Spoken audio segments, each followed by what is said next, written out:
하얗게 내리는 눈이 창문을 두드리는 소리에 눈을 떴습니다. 새벽 5시, 아직 바깥은 어둠에 잠겨 있었지만 언젠가부터 저는 이 시간이면 어김없이 잠에서 깨곤 합니다.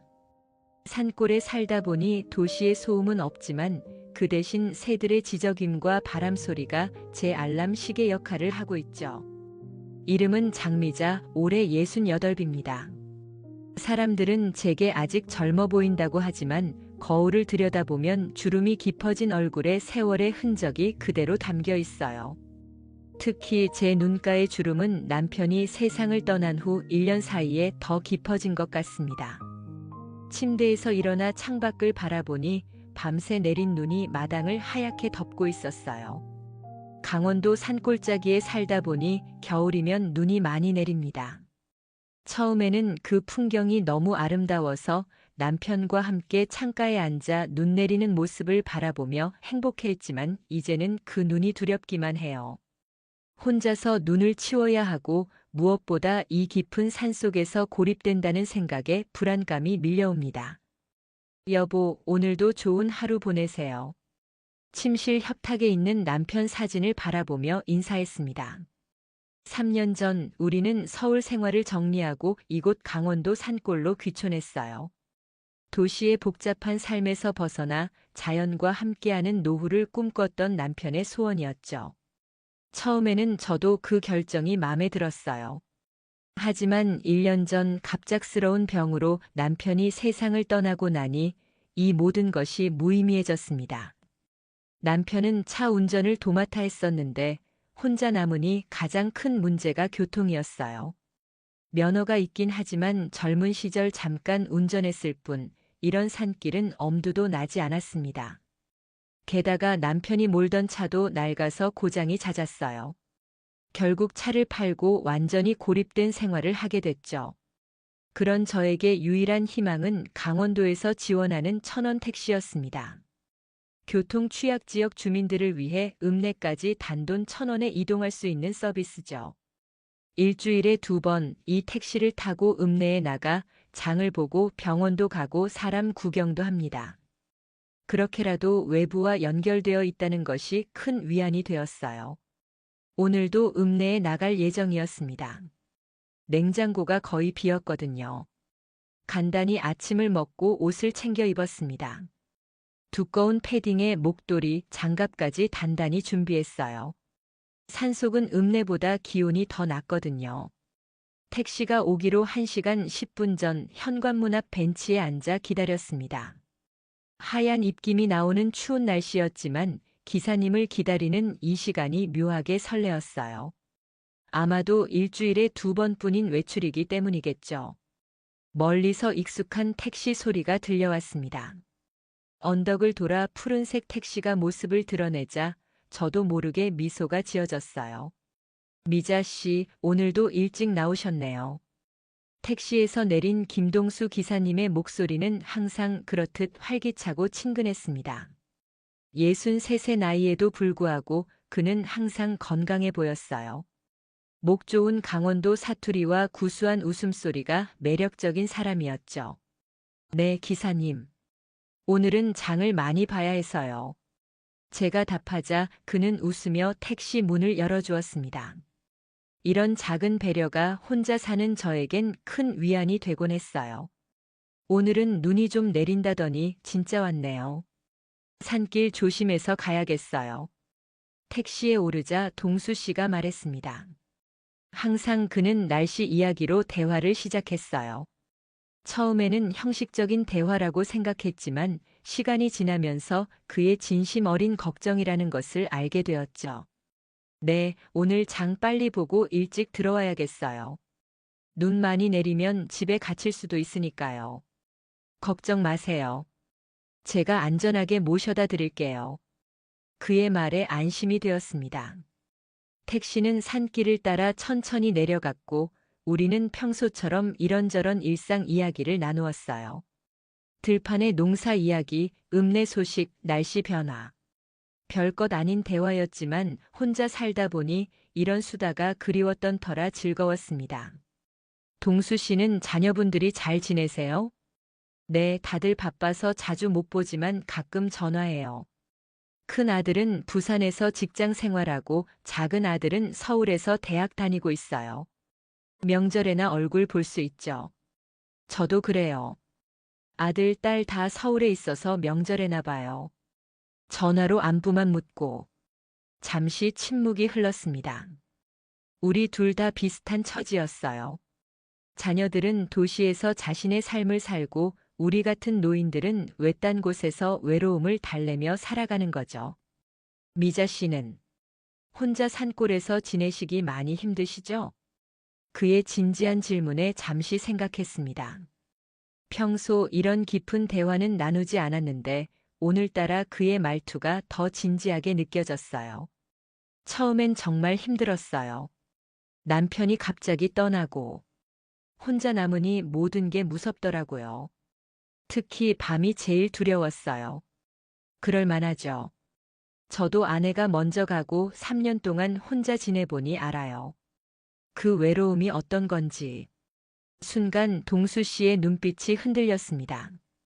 그도 저와 같은 상처를 가지고 있었군요. 전에는 몰랐던 사실이었어요. 아, 저도 몰랐어요.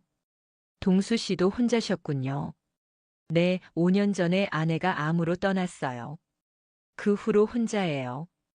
처음에는 서울에서 살았는데 너무 힘들어서 고향인 이곳으로 내려왔죠. 그래도 택시 일이라도 있으니 사람들 만나고 하루하루 버티고 있어요. 그의 고백이 가슴에 와닿았습니다. 우리는 서로 다른 길을 걸어왔지만 결국 같은 상처를 안고 이 산골에서 만난 거였어요. 가끔은 누군가와 대화하고 싶을 때가 있어요. 텔레비전 소리가 친구가 되는 날도 있고, 제 말에 그가 공감하듯 고개를 끄덕였습니다. 그래서 저는 미자 씨 태우러 오는 날이 기다려져요. 이렇게 이야기도 나누고, 그 말에 얼굴이 살짝 뜨거워졌습니다. 나이 60이 넘었는데도 이런 감정이 들다니 스스로도 놀랐어요. 택시가 읍내에 도착했고 동수 씨는 제가 장을 볼 동안 기다려주겠다고 했습니다. 보통은 다른 손님을 태우러 가곤 했는데 오늘은 왠지 특별한 날처럼 느껴졌어요. 장을 보는 내내 마음이 설레었습니다. 필요한 것들을 빠르게 담고 평소보다 조금 특별한 식재료도 몇 개 골랐어요. 문득 동수 씨에게 뭔가 대접하고 싶다는 생각이 들었거든요. 늘 친절하게 대해준 그에게 작은 보답을 하고 싶었어요. 장을 마치고 나오니 하늘이 더 어두워져 있었습니다. 눈도 조금씩 내리기 시작했고요. 미자 씨, 빨리 집에 가야겠어요. 일기예보에서 오늘 저녁부터 눈이 많이 온다고 했거든요. 동수 씨의 말에 서둘러 택시에 올랐습니다. 택시는 읍내를 벗어나 산길로 접어들었고 우리는 날씨 이야기를 하며 집으로 향했어요. 그런데 시간이 갈수록 눈은 더 거세게 내리기 시작했습니다. 창밖으로 보이는 세상은 점점 하얀색으로 변해갔고 도로 상태도 나빠지고 있었어요. 이러다 길이 막힐지도 모르겠네요. 동수 씨가 걱정스러운 표정으로 말했습니다. 그의 말처럼 산길은 이미 눈으로 하얗게 덮여가고 있었어요. 괜찮을까요? 너무 위험하면 읍내로 돌아가는 게 나을지도. 제가 걱정스레 물었지만 동수 씨는 괜찮다며 천천히 운전했습니다. 하지만 산길이 깊어질수록 눈은 더 많이 쌓이고 가시거리도 짧아졌어요. 간신히 제 집 앞에 도착했을 때는 이미 눈이 한참 내리고 있었습니다. 하늘은 완전히 어두워졌고 눈보라가 거세게 몰아치기 시작했어요. 휴, 다행히 도착했네요. 동수 씨, 정말 고마워요. 이런 날씨에. 아니에요. 제 일인걸요. 그런데 그가 창밖을 보며 걱정스러운 표정을 지었습니다. 이대로 돌아가기는 좀 위험할 것 같은데. 그의 말대로였습니다. 눈은 점점 더 거세게 내리고 있었고 이미 길은 하얗게 덮여 있었어요. 산길을 다시 내려가는 것은 너무 위험해 보였습니다. 그럼 잠시 집에서 쉬었다 가세요. 눈이 좀 그치면 돌아가시는 게 좋겠어요. 제 제안에 동수 씨는 망설이는 듯 했지만 결국 고개를 끄덕였습니다. 사실 저도 낯선 남자를 집에 들이는 것이 조금 불안했지만 이런 날씨에 그를 돌려보낼 수는 없었어요. 잠시만요. 정말 죄송합니다. 방해가 될까봐. 아니에요. 이런 날씨에 무리하면 안 돼요. 들어오세요. 우리는 함께 집으로 들어갔습니다. 현관문을 열고 들어서자 따뜻한 온기가 우리를 맞이했어요. 아침에 난로에 불을 지펴놓은 덕분에 집안은 포근했습니다. 여기 앉으세요. 따뜻한 차라도 드릴게요. 소파를 가리키며 말했습니다. 동수 씨는 어색한 듯 조심스럽게 앉았어요. 분명 그도 이런 상황이 처음이고 어색할 테니까요. 부엌으로 가서 주전자에 물을 올리고 차를 준비했습니다. 창밖을 보니 눈은 점점 더 거세게 내리고 있었어요. 이대로라면 오늘 밤 동수 씨가 돌아가기는 어려울 것 같았습니다. 많이 내리네요. 차를 들고 거실로 돌아오며 말했습니다. 네, 이 상태면 산길이 완전히 막힐 수도 있겠어요. 정말 죄송합니다. 이렇게 폐를 끼치다니. 아니에요. 동수 씨 덕분에 무사히 집에 왔는데 제가 더 고마워해야죠. 차를 마시며 우리는 창밖에 눈을 바라보았습니다. 그렇게 1시간, 2시간이 흘렀지만 눈은 그칠 기미가 보이지 않았어요. 오히려 날이 어두워지면서 눈보라는 더 거세졌습니다. 이러다가 동수 씨, 오늘 밤 여기서 자야 할지도 모르겠네요. 걱정스럽게 말하자 그가 당황한 표정을 지었습니다. 아니에요. 그럴 순 없어요. 제가 어떻게든 돌아가야죠. 미자 씨 혼자 계신데. 하지만 현실적으로 이런 날씨에 산길을 운전하는 것은 너무 위험했습니다. 게다가 이미 해가 져서 칠흑같이 어두운 데다 눈까지 내리고 있으니 더욱 위험했죠. 위험해요. 지금 나가면 사고 날 수도 있어요. 괜찮아요. 저도 어른인데 이해해요. 이런 상황에서는 안전이 먼저예요. 제 진지한 말에 동수 씨는 한숨을 쉬었습니다. 정말 죄송해요. 이런 상황이 될 줄은. 괜찮아요. 저녁이나 같이 먹어요. 제가 준비할게요. 어색한 상황을 넘기기 위해 부엌으로 향했습니다. 냉장고를 열어보니 오늘 산 식재료들이 있었어요. 무엇을 만들까 고민하다가 김치찌개를 끓이기로 했습니다. 간단하면서도 추운 날 먹기 좋은 음식이니까요. 재료를 꺼내 준비하는데 동수 씨가 부엌으로 다가왔습니다. 도와드릴게요. 저도 혼자 살다 보니 요리 좀 할 줄 알아요. 그의 제안에 웃음이 나왔습니다. 평소 택시 기사로만 보았던 그가 요리사로 변신하는 모습이 새롭게 느껴졌어요. 그럼 동수 씨는 파 좀 썰어주세요. 우리는 나란히 서서 저녁을 준비했습니다.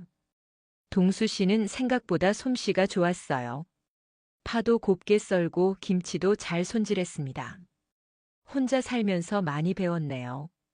네, 처음에는 라면만 끓여 먹다가 건강도 안 좋아지고 해서 조금씩 배웠어요. 유튜브 보면서요. 그의 말에 웃음이 나왔습니다. 나이 드신 분이 유튜브로 요리를 배웠다니 참 시대가 변했다는 생각이 들었어요. 함께 준비한 저녁은 특별히 맛있었습니다. 오랜만에 누군가와 함께 먹는 식사라 그런지 같은 김치찌개인데도 평소보다 더 맛있게 느껴졌어요. 정말 맛있네요. 역시 집밥이 최고예요. 동수 씨가 맛있게 먹는 모습을 보니 기분이 좋았습니다. 누군가에게 음식을 해주고 그 사람이 맛있게 먹는 모습을 본 지 정말 오래됐거든요. 식사를 마치고 설거지도 함께 했습니다. 좁은 부엌에서 우리는 가끔 어깨가 부딪히기도 했지만 그럴 때마다 서로 웃으며 넘겼어요. 묘하게 편안한 분위기였습니다. 불 좀 더 지필게요. 오늘 밤은 더 추울 것 같네요. 난로에 장작을 더 넣으며 말했습니다. 창밖을 보니 눈은 여전히 그칠 줄 모르고 내리고 있었어요. 이렇게 하루 종일 눈이 내리는 건 오랜만이네요. 산에 사시면 겨울이 더 힘드시겠어요. 동수 씨가 난로 앞에 앉으며 말했습니다. 네, 눈 치우는 게 제일 힘들어요. 남편이 있을 때는 그이가 다 해줬는데. 문득 남편 생각이 나서 목이 메었습니다. 동수 씨는 그런 제 마음을 읽은 듯 조심스럽게 물었어요. 많이 그리우시죠? 네. 갑자기 떠나서 마음의 준비도 못했어요. 한동안은 이불 속에서 나오지도 못했어요. 지금도 가끔 꿈에서 만나요. 몇 달 만에 처음으로 누군가에게 남편에 대한 그리움을 털어놓았습니다. 가족들에게도 쉽게 말하지 못했던 감정이었는데 왜 동수 씨에게는 이렇게 쉽게 말하고 있는지 스스로도 의아했어요. 저도 그래요. 아내가 먼저 간 뒤로 몇 년간 술에 의지했어요. 택시 일도 못할 정도로요. 그러다 문득 정신 차리고 생각했죠. 이러면 언젠가 만났을 때 아내가 실망할 거라고. 동수 씨의 솔직한 고백에 마음이 아팠습니다. 그도 저와 같은 아픔을 겪었던 거군요. 어떻게 극복하셨어요? 시간이 도움이 됐어요. 그리고 택시 운전하면서 다양한 사람들 만나고 그들의 이야기 들으며 제 상처도 조금씩 아물더라고요. 그의 말에 고개를 끄덕였습니다. 시간이 약이라는 말은 진부하지만 사실이었어요. 시간이 지날수록 아픔은 조금씩 무뎌져 갔으니까요. 가족들은 자주 찾아오세요? 명절에나 와요. 아들, 딸 다 바쁘다고. 처음엔 서운했는데 이제는 이해해요. 그들도 자기 삶이 있으니까요. 저도 그래요. 자녀들에게 짐이 되고 싶지 않아서 그냥 잘 지낸다고만 말해요. 사실은 많이 외롭지만 말을 하다 보니 목이 메었습니다. 평소에는 누구에게도 내색하지 않았던 감정들이 오늘따라 솟구쳐 올랐어요. 미안해요. 갑자기 이런 이야기를. 아니에요. 저도 누군가에게 이런 이야기 하고 싶었어요. 가족들에게는 걱정시킬까봐 못하고. 난로의 불빛이 그의 얼굴을 비추었습니다. 주름이 진 얼굴이었지만 따뜻한 눈빛이 인상적이었어요. 처음 보는 표정이었습니다.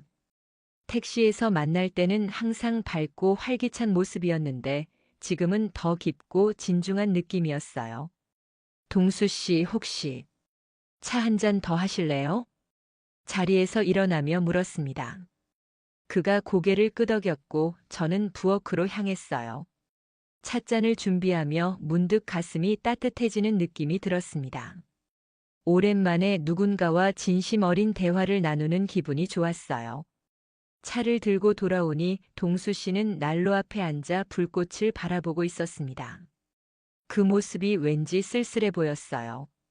여기요. 차를 건네며 그의 옆에 앉았습니다. 난로의 열기가 따뜻하게 느껴졌어요. 미자 씨 사실 제가 오늘 말씀드릴 게 있었어요. 갑작스러운 그의 말에 놀랐습니다. 네. 미자 씨가 마음에 들었어요. 택시 태우면서 점점 더. 그래서 오늘 퇴근길에 말씀드리려고 했는데 이런 상황이 되어버려서. 그의 고백에 가슴이 두근거렸습니다. 동수 씨가 저를 그렇게 생각하고 있었다니 상상도 못했어요. 저도 동수 씨 만나는 날이 기다려졌어요. 제 입에서 나온 말에 스스로도 놀랐습니다. 평소라면 절대 하지 않았을 고백이었거든요.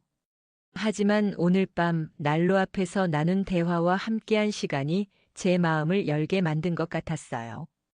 동수 씨의 얼굴에 미소가 번졌습니다. 그 미소가 참 따뜻해 보였어요. 정말요? 제가 너무 큰 기대를 한 건 아닌지 걱정했는데. 아니에요. 저도 느꼈어요.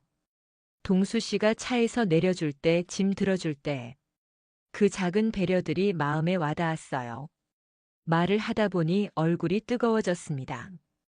나이 60이 넘어 이런 감정을 느끼다니 스스로도 어색했지만 동시에 설레는 마음이 들었어요.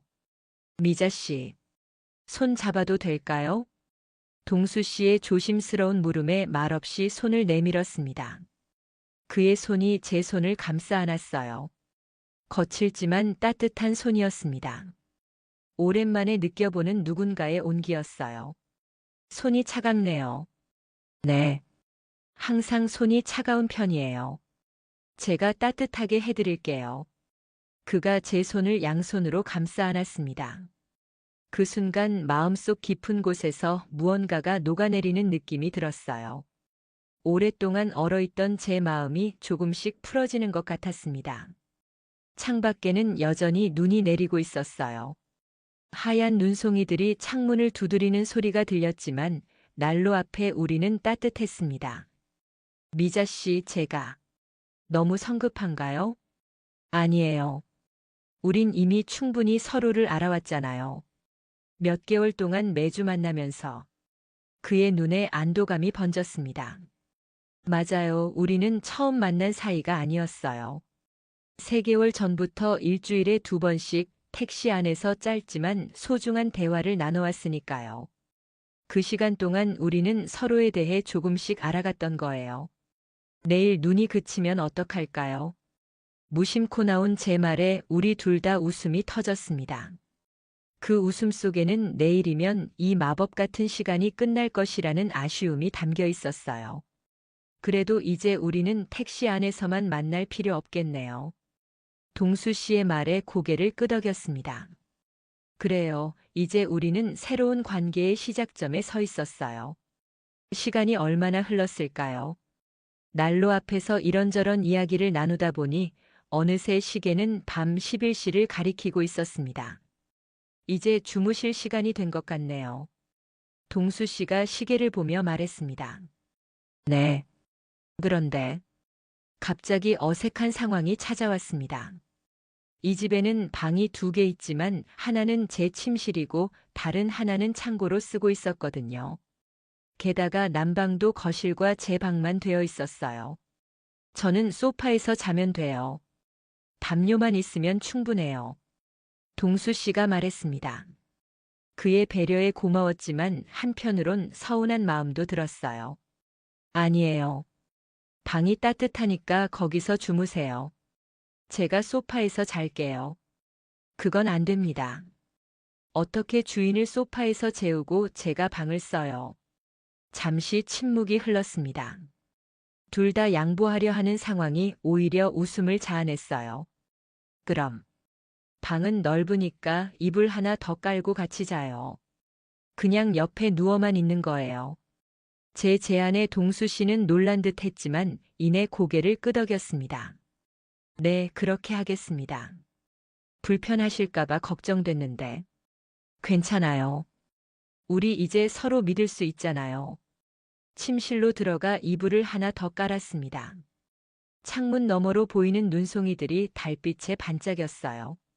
문득 이 밤이 꿈처럼 느껴졌습니다. 어제까지만 해도 상상도 못했던 일이 벌어지고 있으니까요. 동수 씨는 조심스럽게 제 옆에 누웠습니다. 우리 사이에는 일정한 거리가 있었지만 그의 숨소리와 온기는 느껴졌어요. 편히 주무세요, 미자 씨. 동수 씨도요. 불을 끄고 어둠 속에 누웠지만 쉽게 잠이 오지 않았습니다. 옆에서 들리는 누군가의 숨소리가 낯설면서도 묘하게 편안하게 느껴졌어요. 13년 만에 처음으로 누군가와 같은 공간에서 잠드는 밤이었습니다. 잠들기 전 마지막 생각은 과연 내일 눈이 그칠까 하는 것이었어요. 이상하게도 눈이 계속 내렸으면 하는 마음이 들었습니다. 아침이 밝았을 때 창문으로 쏟아지는 햇살에 눈을 떴습니다. 옆자리를 보니 동수 씨는 이미 일어나 있었어요. 침대를 정돈해 놓은 모습을 보니 마음이 따뜻해졌습니다. 거실로 나가보니 동수 씨는 부엌에서 무언가를 하고 있었어요. 아, 일어나셨군요. 잘 주무셨어요? 네, 오랜만에 정말 편하게 잤어요. 동수 씨는요? 저도요. 미자 씨 집이 참 따뜻하네요. 그가 준비한 건 간단한 아침 식사였습니다. 계란찜과 밥, 그리고 어제 남은 김치찌개를 데운 것이었어요. 제가 해야 하는데. 괜찮아요. 제가 해드리고 싶었어요. 함께 식탁에 앉아 아침을 먹으며 창밖을 바라보았습니다.